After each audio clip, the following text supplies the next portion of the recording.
คอยนะบ่ได้อยากเมื่อสิเศร้าเป็นวัดกับมือนี่แหละพี่น้องเอ้ยขันย่ำเมาแหละได้แต่เซี่ยวมากทางใจ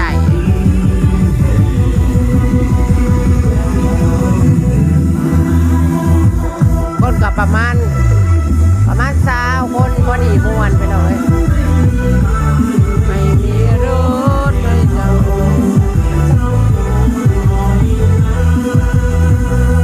ตุยนะฮอนออกมาเต้นอยู่ผู้เดียวชุดเด็ดแน่แอวแน่ดุยแอวมาดุยมึงบ่ได้ดุย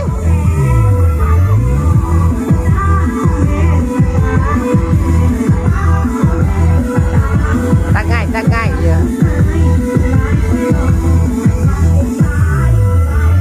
นี่แหละพี่น้องเงินยามบุญตั้งเล่าแล้วก็จะประมาณนี้เด้อ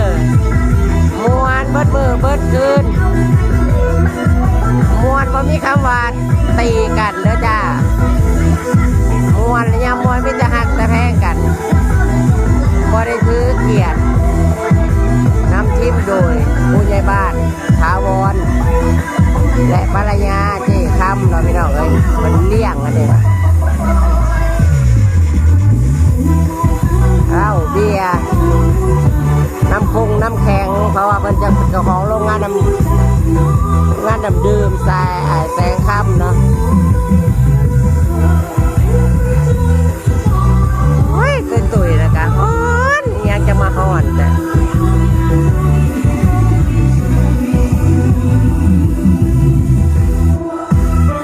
มาล่ากับลุงอันนาเวทีแล้วก็ไปเฮือนหมู่เลยล่ะ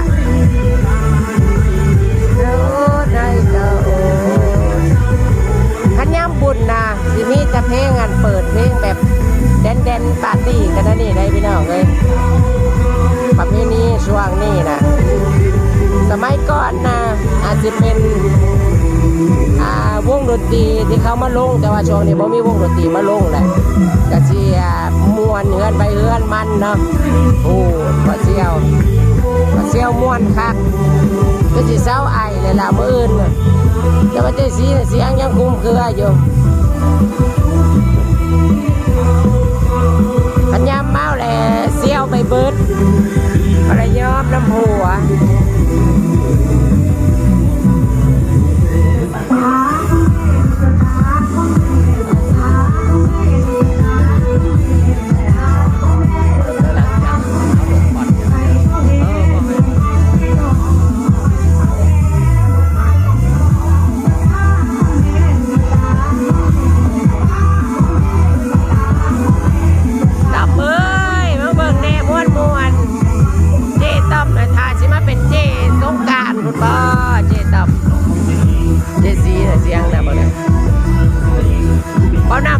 ดิบเป้าเอื้อกับเมาดิบหักเต้นได้ผู้ใดอยากม่วนก็ลองมาสัมผัสไปเลยจ้าว่างานบุญฟังเล่านะเขาม่วนกันจังไดเขาม่วนสดแจ้งไปหน่อยซีน่ะโดบยาเข้าไปเบิดจนเป็นแผง2 แผงเราแล้วล่ะกะ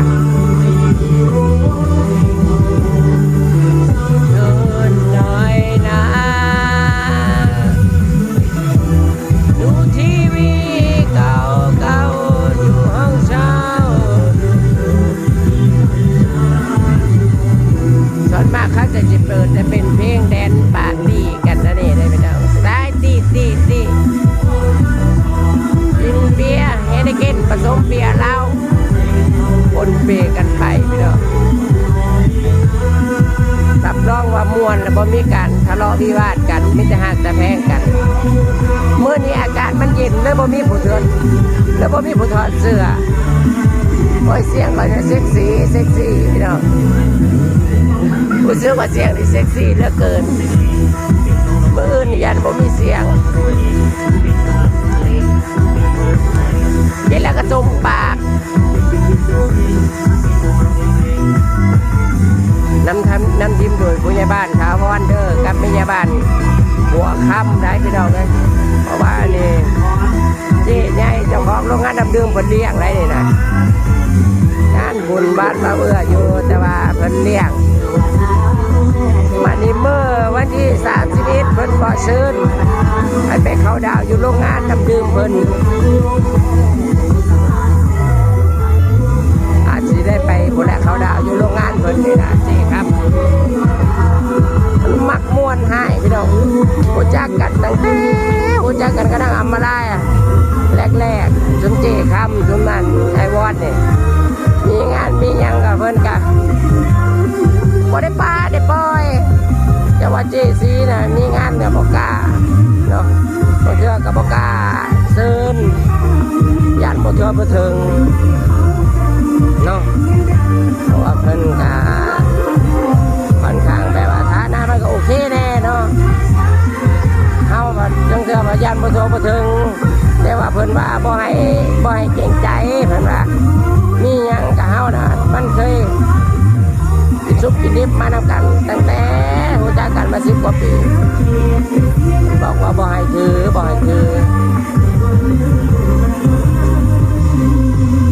อุ้ยปอนติไปแล้วส่วนมากก็จะเป็นเพลงลูกทุ่งหมอลำนี่เนาะที่เขาเจ้ามาประยุกต์ใหม่มันดังในช่วงนี้นะจะเป็นเพลงแม่นางสิริพรกับเพลงแม่เอ้ยจิตรลาที่แบบว่ามันกลับมาดุงมาดังใหม่นะเขาเจ้าก็สิมาประยุกต์แบบเป็นเพลงใส่ดนตรีเด่นๆมันก็จะได้แบบว่าโจ๊ะโจ๊ะนะไม่แต่โจ๊ะโอน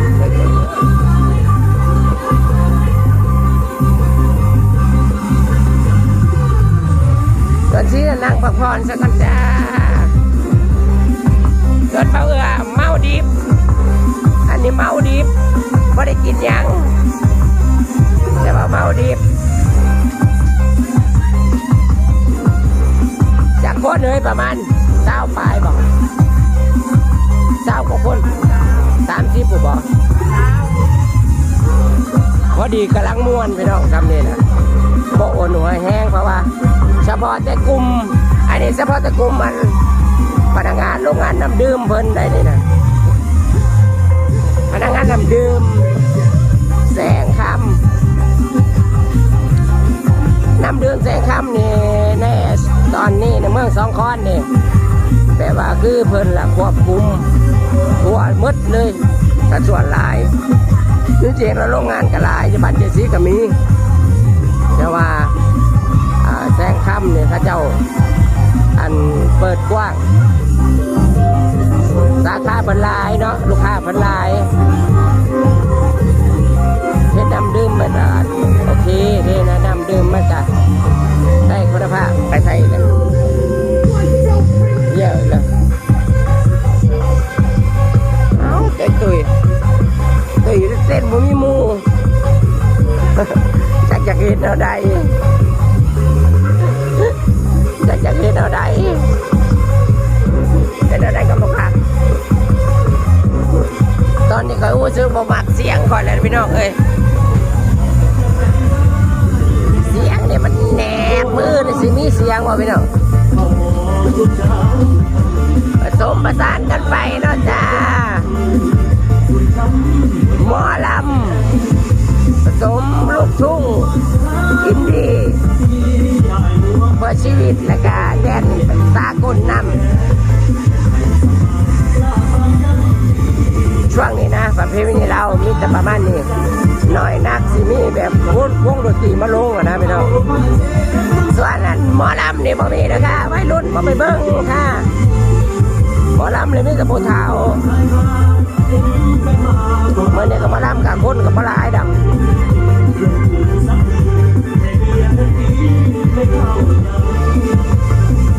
ดีแนวหนึ่งบ้านเฮาได้ขั้นกินขั้นมวนกะโอ้ยมีแต่มวนอย่างเดียวพอได้มีเรื่องทะเลาะวิวาทกันน้อยนักที่สุดพี่น้องขนาดสมมติว่าอันนี้มันอากาศหนาวจังว่าผมมีผู้ใดถอดเสื้อปกติแล้วขั้นกินแล้วถอดเสื้อ อบริเวณว่าหากวนตีนบริเวณนักเลงเด้อเขากระถอดเบิ้ลกุคนบางเทื่อเขาโซ่ลายของเขานั่นแหละโซ่กีโพกับนี่โอ้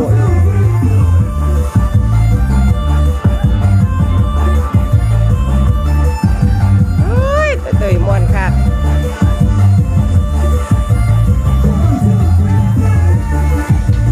บ้านน้ำกำมวนจ้ามันเป็นเจ้าภาพขณะนี้จักม่วงแหละพี่น้อง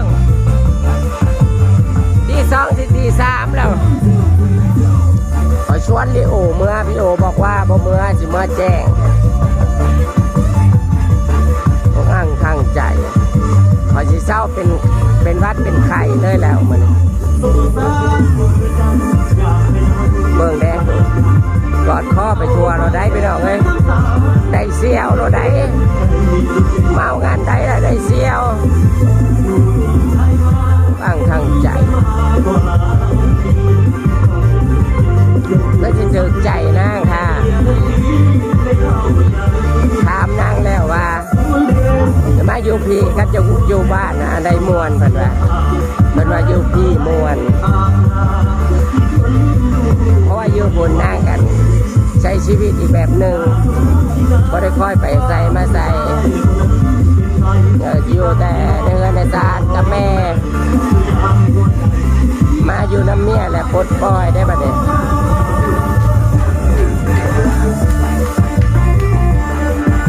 โอ้อ้าวเด็ดนะไม่เสียวนั่น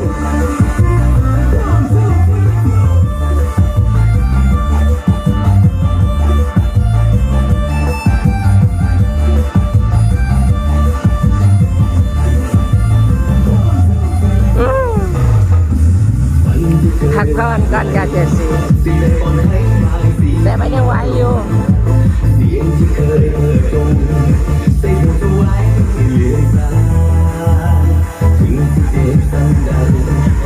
ก็ได้อาบน้ำแต่นั้น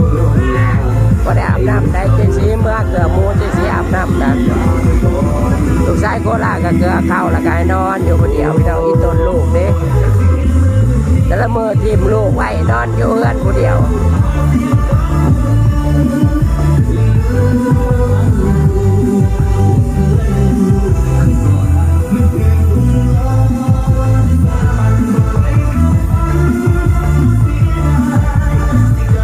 เอาเก็บภาพบรรยากาศไว้สักนิดแล้วกันพี่น้องบุญบ้านเฮามีแต่เมากับมวนมือนี่ก็มีบุญต่ออีกบุญเรื่อยๆล่ะช่วงนี้นะบุญละจนฮอดสงกรานต์บุญอะไรพี่น้องฮอดเทศกาลสงกรานต์เดือน6บุญอาจจะจบรายการบุญมีแต่งานบุญแล้วก็งานดองขน้ำแรงนะมีแต่เตรียมซองเลย